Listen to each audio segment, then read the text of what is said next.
लिए हैं। अब आगे बढ़ते हुए देखेंगे ओसीआर आधारित आकलन फर्स्ट का सॉल्यूशन। तो स्टार्ट करेंगे फर्स्ट क्वेश्चन से। इनमें से कौन सा शब्द सही है, आपको शब्द देखने हैं और कौन सा शब्द सही है वो आपको बताना है। तो फर्स्ट जो ऑप्शन है वो करेक्ट हो जाएगा सुगंध। गंध में स्तूप उपसर्ग लग के ये बना है, तो यहाँ पर फर्स्ट ऑप्शन को करेक्ट कर देंगे। उस शब्द को चुने जिसमें कटोरी शब्द के सारे अक्षर है, जैसे के, ट, रे। तो यहाँ पर देखिए टोकरी ऐसा शब्द है जिसमें टो भी आ रहा है, कै भी आ रहा है और री भी आ रहा है, तो यहाँ पर सेकंड ऑप्शन करेक्ट हो जाएगा। वह शब्द चुने जिसका पहला अक्षर चित्र में दिखाई गई वस्तु के पहले अक्षर के समान हो। तो ये क्या है पिक्चर में, कप। तो कप का पहला अक्षर क्या है, क से आपको देखना है कौन सा शब्द है, थर्ड ऑप्शन कलम।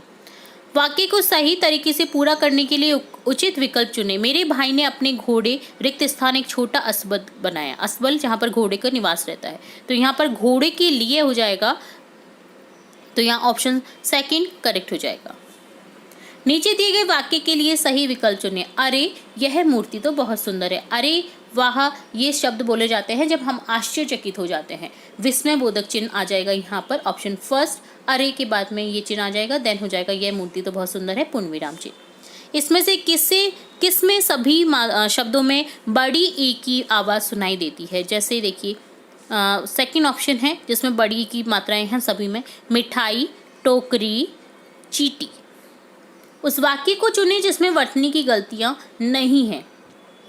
तो यहाँ हो जाएगा वर्तनी की गलती। देखिए सांप नहीं होता है कहीं भी, देखिए सांप दोनों फर्स्ट सेकंड ऑप्शन में सांप दे रखा है तो ये गलत है, और फोर्थ ऑप्शन में शिरर दे रखा है जो कि नहीं, गलत है, ये भी शरीर होता है। तो यहाँ थर्ड ऑप्शन करेक्ट हो जाएगा, शरीर को साफ रखना सेहत के लिए जरूरी है।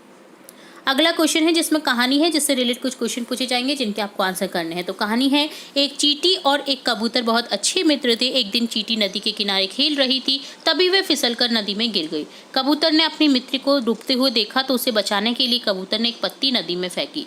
चींटी ने उस पत्ती को पकड़ा और उस पर चढ़ गई। इस तरह चींटी की जान बच गई। तभी तो कहा जाता है, कहावत है कि डूबते को तिनके का सहारा। चींटी नदी में कैसे गिर गई, तो वह नदी के किनारे खेल रही थी इसलिए गिर गई। कबूतर ने चींटी को बचाने के लिए क्या किया, कबूतर ने चींटी को चढ़ने के लिए एक पत्ती फेंकी।